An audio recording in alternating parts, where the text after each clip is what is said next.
Oke, hari ini kami akan menjelaskan tentang teori behavior dalam bimbingan konseling Islam. Apa sih teori behavior? Teori behavior ini berasal dari kata behavior yang artinya perilaku.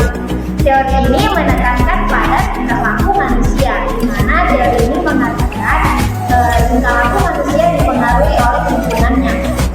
Ada yang namanya stimulus dan respon. Stimulus itu lingkungan dan respon adalah tingkah laku manusia.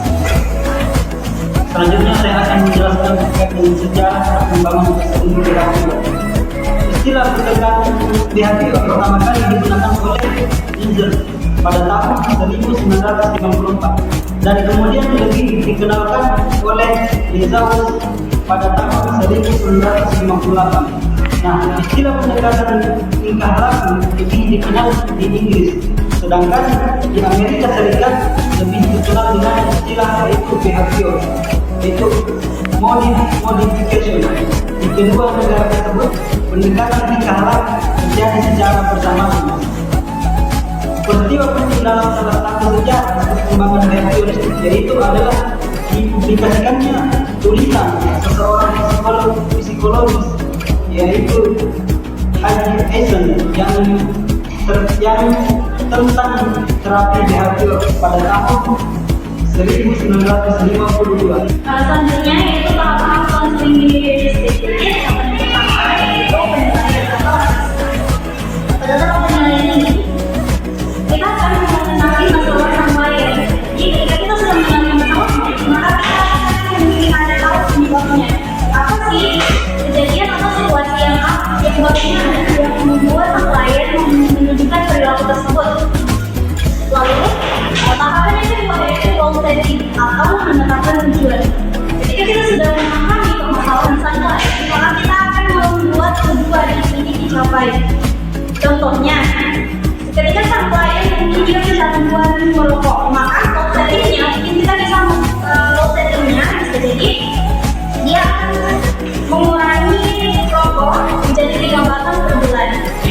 Lalu teknik yang ketiga, teknik apa? Yaitu teknik implementation. Teknik implementation apa itu? Yaitu teknik penerapan teknik. Jadi ketika kita sudah paham masalahnya, terus kita sudah menetapkan tujuannya, maka kita akan memberikan teknik praktis. Jadi teknik praktis yang bagaimana maksudnya? Ketika seorang konselor akan memberikan teknik yang cocok, yang bisa mengajarkan atau memberikan teknik yang cocok kepada sang klien ini, yang teknik yang bagaimana sih yang bisa dia lakukan untuk merubah kebiasaannya ini. Ketika sang klien sudah melakukan teknik, ketika dia sudah mendapatkan tujuannya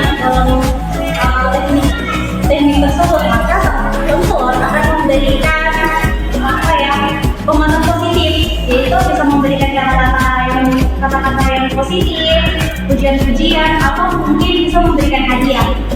Jadi hadiah-hadiah kecil itu tujuannya apa? Agar sang klien ini bisa termotivasi untuk memperbaiki dirinya lebih baik lagi. Jadi terus tahapan yang terakhir yaitu evaluation and determination. Jadi apa itu evaluation and determination? Evaluasi atau penuntut. Evaluasi dan penuntut. Jadi dalam tahapan evaluation and determination di sini kita akan mengevaluasi apakah sang klien ini sudah berhasil melakukan tujuannya atau sudah berhasil mencapai tujuan yang dia ingin capai atau belum. Ketika dia belum mencapai tujuan yang ingin dicapai, maka kita bisa menyesuaikan teknik yang diberikan. Mungkin bisa jadi kita mengganti tekniknya karena tidak sesuai, maka karena tekniknya tidak sesuai lagi, maka dari itu mungkin yang menyebabkan dia tidak mencapai tujuan, atau kita bisa mengganti goalsnya atau tujuannya kita lebih realistis lagi. Mungkin goals yang di awal ini yang dibuat kita tidak realistis, maka di sini kita bisa membuat lebih realistis lagi. Lalu yang evaluation and determination ini yang terakhir yaitu penutup. Ketika sang klien sudah mencapai tujuannya,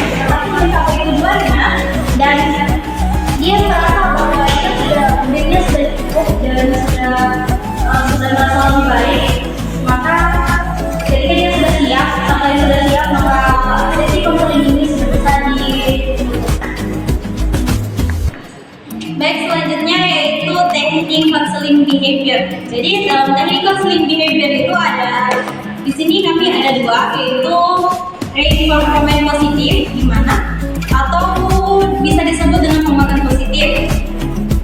Jadi penguatan positif itu yang bagaimana ketika seorang anak dia malas untuk pergi mengaji atau sholat, kita bisa ambil mengaji lah. Nah, anak ini dia tidak mau belajar mengaji. Ketika kita bisa memberikan dia penguatan positif, bagaimana itu? Jadi dengan cara ketika dia rajin mengaji dalam pergi mengaji selama sebulan, maka kita akan memberikan kepada dia sepeda baru. Lalu yang kedua itu yaitu penguatan negatif. Penguatan negatif ini ketika contohnya ketika seorang anak itu malas untuk bangun pagi, maka kita bisa memberikan dia penguatan negatif. Ketika dia berhasil untuk bangun pagi di jam 6, berhasil bangun di jam 6 pagi tanpa dibangunkan dalam kurun waktu 1 minggu, maka dia tidak perlu mencuci piring dalam 1 bulan misalnya. Jadi apa sih perbedaan antara reinforcement positif dan reinforcement negatif? Perbedaan antara penguatan positif dan penguatan negatif. Jadi penguatan positif itu adalah dia mengubah suatu perilaku, dia bukan mengubah tapi menambahkan sesuatu yang menyenangkan untuk mencapai atau meningkatkan perilaku yang diinginkan. Nah, sedangkan reinforcement negatif atau penguatan negatif itu dia menghapus sesuatu yang tidak diinginkan atau sesuatu yang tidak disukai itu untuk meningkatkan perilaku yang diinginkan. Selanjutnya saya akan menjelaskan sedikit kelebihan dari biologi. Salah satu kelebihan utama dari teori belajar biologi adalah fokusnya pada perilaku yang dapat diobservasi dan diukur secara objektif.